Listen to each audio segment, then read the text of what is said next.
Mga tropa pizza ko nga pala ito si Alvin Reyes at meron na naman tayong i-reaction video ngayon mga tropa pizza ko malulupit. At ito nga pala yung pinamagatan na Talahib. At ito ay sa account to ng Mananabas mga tropa pizza. At ito ay kahapon lamang ito inilabas dito sa YouTube channel ng Mananabas mga tropa pizza. At ito ang sisimulan natin na bigyan ng personal natin na opinion. Itong pinamagatan na Talahib mga tropes kung malulupit. At yun, wag na natin itong patagalin. Siyempre, let's go! Drip, flip bits. Yeah. Galo Records. Minsan hindi ko maiwasan ng puso'y madurog na parang kinakamot ang kutsilyo't mga bubog. Sa tuwing ang gutom ko'y papalitan na lang ng tulog. Nang nahulog sa balon ang hirap, dun ako nahubog. Sa nilangoy kong putik ang hirap doong umahon. Pagkain at tubig yun ang wala sa amin maghapon. Pupuntang paaralan, inspirasyon lang aking baon. Mga kapatid magulang ko sa hirap maibangon. Stop mga tropa pizza. Ito ay dito sa 34 seconds. Dito itong ano ni Talahib talaga namang nagkukwento siya. Nagkukwento parang storytelling yata ang gagawing style dito ni Talahib mga tropa pits. Ito pinamagatan na Talahib. At ito mga tropa pits 2 minutes and 40 seconds lang. At subukan natin to. Sa bagay maikli lang to. Subukan nating himaying maigi.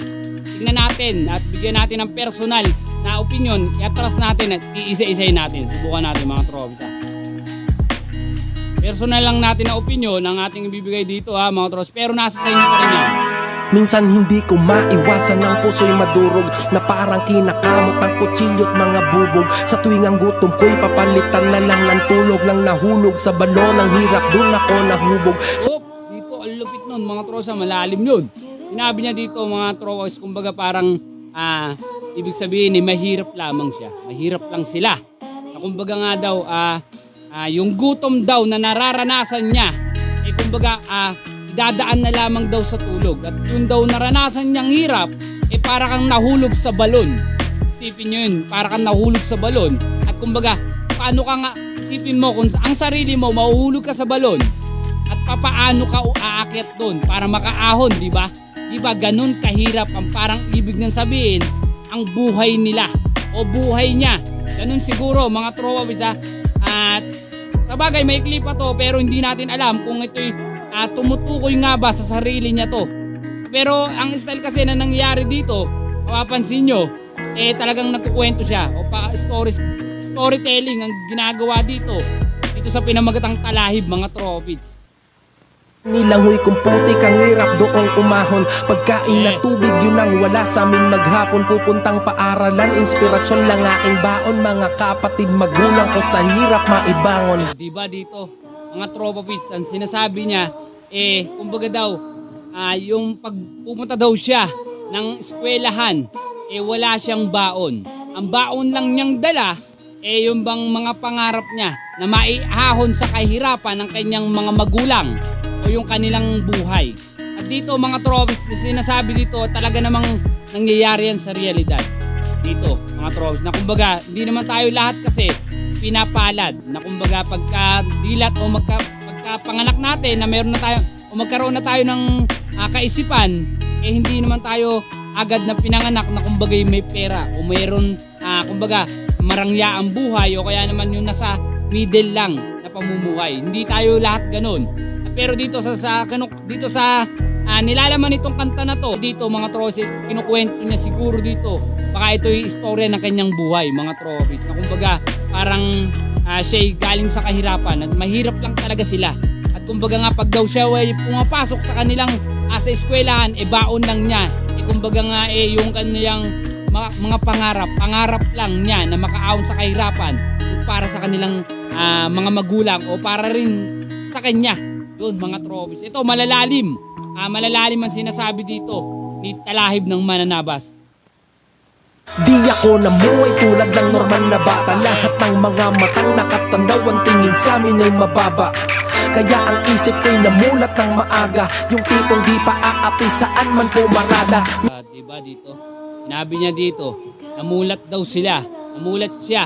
Kumbaga nga daw, kasi hindi siya katulad ng mga bata na iba na kumbaga daw siyempre yung iba alam nyo naman mga tropa sa mga ibang kabataan talaga naman siyempre pag may kalaro ka na alam mo naman kasi kanya-kanya tayo saka bata pa ang isipan. Mayroong mga bata na talagang pag nakita mo halimbawa yung isang tao hindi ka level nyo, di ba may mga ganun na tao, may mga ganun bata na mambubuli. Kaya ang sinasabi niya dito mga tropa kaya namulat daw siya na kumbaga maging matigas o kumbaga siyempre dahil nga mahirap lang kami kailangan kong magpakatatag o maging mautak siguro ang ibig niyang sabihin dito mga tropa pit. Minsan sa kalye nilalakaran mo lang naman ay naging parte ako at ako ang naging laman. Naging kabisado ko rin minsan ng kalakaran. Ang tunay na leksyong di dinuro sa paaralan. Sa maling barkada napasama hanggang magrebelde. Magbabago ba ako? Ewan ko depende. Diba dito mga trosa, kumbaga nga dahil sa kahirapan yung pala naging laman din daw siya ng karsada. At yun ang sinasabi niya. At kumbaga nga doon syempre nakikita nyo naman ang dahil nga syempre sa kahirapan din at talaga naman yung sinasabi dito ni Talahib ng mananabas talaga namang totoo sa realidad. At pero dito nagkukwento kasi siya dito mga tropa. Kumbaga ito siguro ang istorya ng kanyang buhay mga tropa ko malulupit. Ito'y personal ko lang na opinion at kung ano lang po yung pagkakaintindi ko sa naririnig ko sa sinasabi dito ni Talahib ng mananabas, yun lang po yung binibigyan ko ng personal kong na opinion. Pero dito mga tropis, nasa sa inyo pa rin po yan kung ano rin yung pagkakaintindi nyo. At nasa sa inyo kung maniniwala kayo sa akin o sasang-ayon po kayo sa akin o hindi. Hanggang lumaki tarya kong dating pa 20-20 mas naging tahanan ko na ang bangketa ng palengke. Di na nakatapos dahil sa kapusukan. Ginawa mali man yan basta aking magustuhan. At dito mga tropis, hindi daw siya nakatapos ng pag-aaral dahil nga sa kapusukan. Kasi marami nangyayari talagang ganyan mga tropis na dahil din sa kahirapan. Minsan, siyempre dahil sa mahirap lang kayo, siyempre minsan napapabayaan mo lalo yung pag-aaral mo dahil nga katulad nung sinabi niya, wala daw siyang baon, ang bit-bit lang niya, yung kumbaga yung pangarap niya na kumbaga gusto kong makaahon sa kahirapan. At kumbaga nga dito, nangyari rin, naging parang tambay siya sa karsada, mga tropis. At kumbaga nga tambayan daw niya yung palengke, mga tropis ko malulupit. At yun, hindi siya nakatapos ng pag-aaral. Parang ito mga tropis tumutukoy ito sa realidad ng buhay ni Idol Talahib ng mananabas. Gawa ko man lamang para gutom matustusan, para maibsan ang hirap na walang katapusan. Hanggang sa makabisado kung wag pasikot-sikot, ang mundo ko may masikip at dun lang umiikot. Habang lahat ng masama sa akin nakapalibot, pati sa Diyos nagawa ko na rin makalimot. Daw sa Diyos nagawa niya rin makalimot mga tropis. Ito, nakita nyo may beat na pala to. At doon mga tropis, at talaga naman dito kasi nangyayari talaga yan na kumbaga dito nagkukwento siya tungkol sa kanyang buhay. Kumbaga hindi na nga siya nakatapos ng pag-aaral at dahil nga doon naging taong karsada rin siya at laman ng mga kalye siguro. At yun ibig niya sabihin na parang nga naman makadiskarte siya na panglaman ng tiyan o siguro yun sa pang-araw-araw na nangyayari sa kanyang buhay. At yun nga sinabi niya hanggang makabisado niya na ang lahat ng kalakaran doon mga tropa pits. Dito matindi tong kinukwento dito ni Talahib ng mananabas mga tropa pits. At talaga namang ito ay talaga nangyayari to sa realidad ng buhay ng tao. Dahil hindi naman tayo lahat ipinapalad na pagmulat ng ating mga mata o magkaroon tayo ng mga isip tayo may kaya na sa buhay. Means talaga namang hindi natin kagustuhan niya kung tayo pinanganak na mahirap lamang o ang ating magulang ay sadyaring mahihirap. Pero siyempre kailangan natin magsumikap o kailangan nating kumayod o kailangan nating dumiskarte na parang katulad ng sinasabi dito ni Talahib ng mananabas na kumbaga nga dahil sa kahirapan hindi siya nakatapos ng pag-aaral at dahil doon naging laman siya ng kalye at doon dumidiskarte siya para nga mabuhay siya mga tropa pits, mabuhay o makadiskarte siya ng kung ano pa man na gusto niya. At syempre nga dahil sa kabataan din siya dito sa sinasabi niya kung ano yung nagustuhan niya, yun ang gagawin niya. Syempre alam niyo yung mga kabataan ngayon mga tropis at siguro naman naranasan niyo rin yan na kapag sobrang mapusok nakita niyo kung ano ginusto niyo kahit alam niyo naman na mali ginagawa niyo. real talk yan mga trolls. Ang makakasakay niyan, syempre, yung mga halos na mga batang 90s na kumbaga, syempre, na-appreciate nila yung sinasabi dito ni Idol Talahib. At syempre mga tropapits, hindi rin naman lahat ng kabataan na wala pa, na hindi namang mga batang 90s hindi makaka-relate dito. Dahil syempre may mga tao, kanya-kanya tayo nung nasa isip na sobrang lawak ang pag-iisip. Ay matatalino syempre. Pero hindi lahat, syempre hindi lahat ay makakasakay o masasabi mong oo, tama nga, siguro nga, ganun. Pero dito, talaga namang pasok to, talagang totoong nangyayari sa realidad ng buhay itong kinukwento dito ni Talahib ng Mananabas. Biglang naguluhan ako at di ko matiyak. Doon biglang lumapit ang aking ina't umiiyak. Lumuhod siya sa harap ko, ang puso ko'y biniyak. Nung tinanong niya, anong nangyayari sa'yo, anak? At dito mga tropis, siguro sa lahat na nang nangyayari kay Talahib ng Mananabas, siguro lahat na nang nangyayari, syempre napapansin na yun ng kanyang magulang.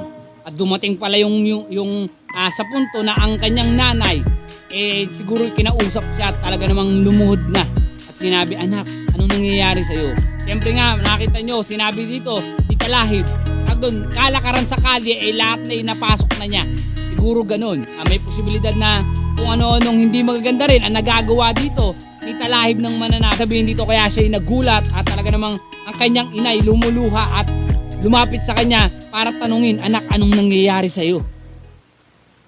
Biglang gumuho ang aking mundo, na parang ang langit at lupa ay di sadyang nagkabumbo. Pero ang pag-asa ay aking naging sundo, at yun ang naging baon kong pag-alis mo ng tundo. Mabilis ang buhay habang oras ay mabagal, sa kali ay marami kang dadaanan sa gaban. Minsan ay kailangan din ang puso'y maging bakal. Tibayan ang sikmura, gawin mo yun kahit na bawal ay Lupit nito mga tropapis. Kumbaga nga dito, kumbaga daw, yun ang parang naging binaon niya.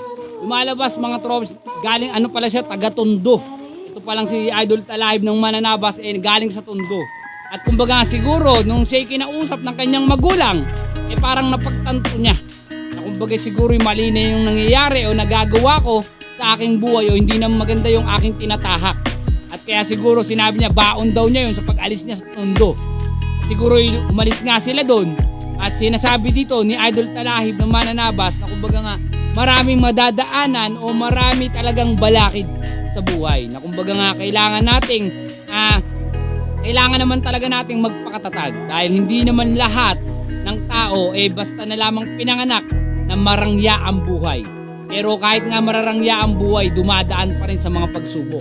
At dito matindi yung pagsubok sa buhay na pinagdaanan dito ni Idol Talahib ng Mananabas. At dito mga tropapits, talaga namang maano nyo rin kung pag-iyaano nyo yung sarili nyo sa kanya na kumbaga talaga namang sa sobrang hirap ng buhay, kailangan talagang bakit kailangan mo minsan danasan yung mga ganyang bagay na sa bagay hindi rin mo naman kagustuhan, pero ganun talaga, kumbaga tadhana mo yan na kumbaga kailangan mong talaga namang labanan para nga siyempre kung mahal mo rin yung sarili mo, kailangan mo siyempre pumunta ka sa tamang landas o yung sa palagay mo yung magiging maayos ang buhay mo kaysa yung katulad ng sinasabi niya noong una na palagi siyang nasa karsada na kumbaga nga lahat na ng pamamalakad doon nakabisado niya na. At dito mga tropapis, lumalabas talaga dito kinukwento Idol Talahib ng Mananabas yung buhay niya. Kung ano yung nangyari sa kanyang buhay, mga tropapits. Amon sa bayan ang agos para mabuhay. Minsan kailangan din natin ng pangilat ng suway. Di sa pagmamarunong sinasabi ko lang ang tunay, kasi walang bawian na pag nandun ka na sa hukay. Ang lupit nun wala nang bawian pag nandun ka na sa hukay. Totoo naman yun mga tropapits na kailangan mo naman talaga na minsan na magkaroon ka ng sungay. Kasi tayo mga tao, may kanya-kanya tayong pag-uugali, may mga nanlalamang, may naman lumalaban ng patas, merong ganun. Pero syempre, hindi natin masasabi kung ano nga ba ang nasa isip ng isang tao. Kaya parang dito, sinasabi ni Talahib ng Mananabas, hindi naman siya sa nagmamarunong, pero kailangan yun talaga. Kailangan natin maging matalino o maging mautak para sa ating sarili at para rin syempre sa kapakanan mo. Syempre sa kapakanan ng pamilya mo. Kasi hindi naman pwede sabihin mo lagi ka lang mabait o o sunod-sunuran ka lang. Kaya kailangan din talaga na maging mautak o kaya kailangan mo rin minsan na magkaroon ka ng sungay para rin sa sarili mo. Yun mga tros, yun yung parang gusto niyang parating dito na kumbaga hindi naman daw sa nagmamarunong. Kumbaga parang payo lang din, ganun siguro. Pakuharan lang mali para maging tama. Marami mang pumigil sa akin, di yun alintana. Lilaliman ng ugat kahit naging mapanganib, hanggang sa mapalago ko ngayon ang aking talahib.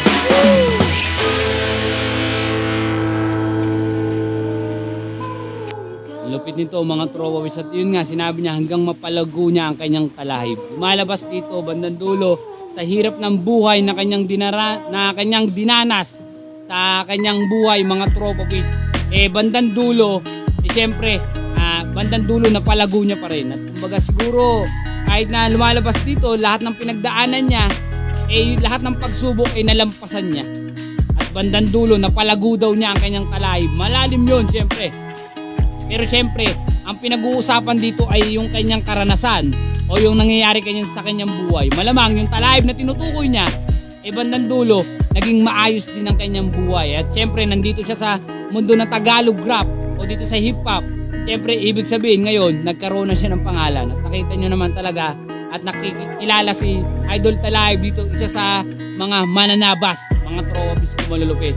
At dito talaga namang realidad ng buhay, yung kinuwento dito, ni Talahib ng mananabas, mga trowabis. Ito ay personal ko lang na opinion. Hindi ko sinasabi na tama lahat ng sinasabi ko dito, pero nasa sa inyo po yan. Yun yung pagkakaintindi ko, mga trowabis. Pero dito, masasabi ko, ang ganda ng pagkakagawa niya dito na talaga namang storytelling. At kumbaga nga, mga trowabis, yung mga batang 90s, makakasakay sa ganito. Dahil alam nyo naman, kung mapapansin nyo, at magbabalik tanaw tayo, yung halos lahat ng mga rapper o mga artist na gumagawa ng rap noong mga panahon na yon, talaga namang puro pakwento talaga halos ang ginagawa. Gantong-ganto ang mga kalakaran noon na maririnig nyo. At dito napakalupit nito, kumbaga classic to mga trolls para sa akin.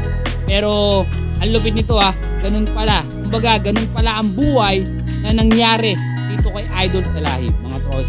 Dahil hindi naman din lahat ng mga tao, mga tropopis, kumbaga responsable. Meron kasing mga tao na kumbaga basta siyempre ganun na nga yung buhay nila, kumbaga hinahayaan lang nila lalo na imbis na kumbaga nasa maling ano na nga sila way, kumbaga nasa mali na nga sila, dinediretso pa. At yun nga yung iba mapapansin nyo, mga ilang taon na nga hanggang ngayon dire-diretso pa rin ang maling gawain. Pero kung tutusin mga tropes katulad ng sinasabi dito ni Idol Talahib na kumbaga nga bandang dulo, syempre siguro dun sa sinasabi ng yung magulang niya ay lumuhod sa kanyang harapan, siguro yun parang naging napaisip siya ng matindi na siguro dapat magbago na ako o humanap ako ng mga magandang bagay o magandang way na pwedeng gumanda ang aming buhay o maganda yung tinatahak ko na landas. At yun mga tropi, siguro yung ginawa niya. At hanggang siguro dumating siya dito sa punto na makarating siya dito at maging mananabas siya dito at pumasok siya dito sa Donggalo, mga trolls kung malulupit. At dito napakalupit ng buhay pala ni Idol Talahib ng mananabas. Pero kanya-kanya yung opinion, ito yung personal ko lang na opinion, mga trolls, nasa sa inyo po yan. Sobrang salamat siyempre kay Idol Talahib ng mananabas sa pagkakataon na makapag-react ng video ko sa inyo, mga trolls kung malulupit. At yun, kung nagustuhan nyo itong reaction video ko na to, huwag nyo sana kalimutan mag-like, mag-subscribe, at i-share nyo na rin kung nagustuhan nyo man o hindi itong reaction video ko na to. Okay lang yan mga trolls kung malulupit. At bago nga pala matapos ang lahat mga trolls, gusto ko sana munang batiin ang mga malulupit natin na palaging nakasuporta sa atin. Siyempre, sobrang appreciate ko yan mga trolls kung malulupit. Ito nga palang si JR Dex, Big T. Yan, shoutout sa'yo, Tropa Page. Sobrang appreciate ko yung bawat pagpunta at panonood mo sa akin. At syempre, si Angie City Life Vlog. Sobrang salamat, ma'am. Si Mark Dadison from Pampanga. Salamat, Idol. At yun, syempre, si Ma'am Cute Me 22 Riente. Yan, sobrang salamat, ma'am. At syempre, si Idol Rufino Gayanilo. Yun, mga trowis Yun, sobrang salamat sa inyo mga trophy, sobrang salamat. Kaya napashoutout ako sa inyo dahil sobrang appreciate ko yung bawat pagpunta nyo at bawat panonood nyo at bawat pagsuporta nyo sa akin. Mga trophies ko malulupit, sobrang salamat, sobrang appreciate ko kayong lahat. Mga trophies ko malulupit. At yun, peace! I'm out! Gusto mo i-skip ang ad, wag mo i-skip. Gusto kong magpasalamat. Thanks, thanks, thanks, thanks.